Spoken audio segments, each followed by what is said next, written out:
monde, c'est Pika, j'espère que vous allez tous très bien. Aujourd'hui, on se retrouve pour vous montrer ce que je me suis acheté récemment. Donc, je me suis acheté l'overboard. Mais pour vous le présenter, il fallait d'abord que je sache en faire. Parce que sinon, j'allais me casser la gueule et je vais me taper la honte devant vous. Donc, l'overboard, ça ressemble à ça. Donc, en fait, c'est une planche overboard, self-balancing board. Je sais pas comment vous appelez ça. Moi, j'appelle ça l'overboard parce que... tout le monde dit ça. Donc en fait, qu'est-ce que c'est? C'est on va dire, c'est une planche avec un moteur là, deux plaques individuelles là, donc avec des boutons poussoirs, je sais pas comment dire. En fait, plus si vous mettez sur la pointe des pieds, vous allez avancer. Si vous mettez sur les talons, vous allez reculer.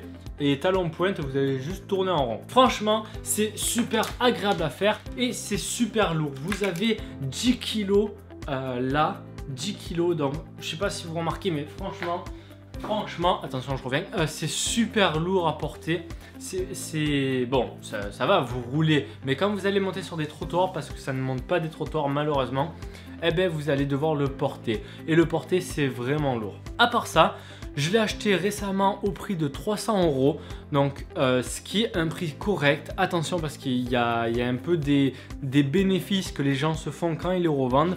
En fait, on va dire que minimum, l'overboard doit coûter maximum 350 €, on va dire.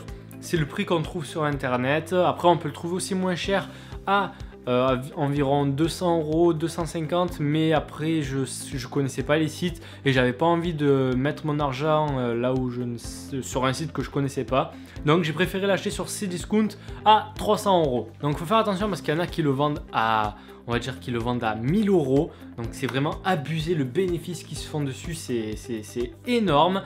Et à part ça, pour vous dire, pour l'avoir testé, j'ai réussi à en faire au bout de... allez, 30 minutes, 1 heure, je savais faire de l'overboard. Après, ça dépend des personnes. Moi, j'ai appris assez rapidement, mais je connais des gens à qui je l'ai fait essayer, mais qui se sont cassés la gueule, mais vraiment tout le long. Tout le long, ils étaient là à se casser la gueule, même pendant 1 heure, ils savaient pas en faire. Ils restaient, ils faisaient du surplace, enfin, ils faisaient un truc bizarre, quoi, quand on sait pas en faire, c'est normal. Mais après, ça dépend des personnes. Si vous voulez en acheter un, essayez d'essayer avant, parce que si vous l'achetez et que vous n'arrivez pas à en faire tout simplement, ça va être vraiment dur. Donc je vais vous avouer aussi que je suis tombé, mais je suis tombé en roulant parce que j'ai essayé la vitesse de pointe et la vitesse de pointe est de 12 km/h. Donc ça va, c'est raisonnable et on peut faire 20 km. Donc 20 km c'est vraiment grand, c'est vraiment beaucoup. Je sais pas si vous voyez combien, enfin je sais pas dans votre tête si vous voyez combien ça fait, mais c'est vraiment longtemps. Et tout ça pour une recharge de 2 heures. Donc comme je vous disais, j'ai essayé la vitesse de pointe, mais j'ai perdu mon équilibre, donc je suis tombé. Et quand je suis tombé, je ne me suis pas fait mal, mais j'ai... attendez, je reviens, hop là. J'ai un peu abîmé mon overboard. Donc quand vous l'abîmez, ça va faire des traces blanches, mais bon, vous voyez là ou quoi. Mais bon, c'est pas grave, je suis tombé tout simplement. Mais si vous voulez pas l'abîmer et que vous êtes très maniaque et tout, moi ce que j'ai fait maintenant, c'est que j'ai rajouté du scotch. Attendez, hop là, tac, hop, non, hop, hop, voilà. J'ai rajouté du scotch, scotch. Voilà, là du scotch et en fait c'est le scotch qui prend maintenant, c'est plus l'overboard. Là, enfin voilà, vous voyez qu'il est nickel. J'ai rajouté aussi du scotch là parce que quand il tombe, c'est ces parties là et la partie au-dessus là qui est protégée déjà de base qui prennent quand vous tombez.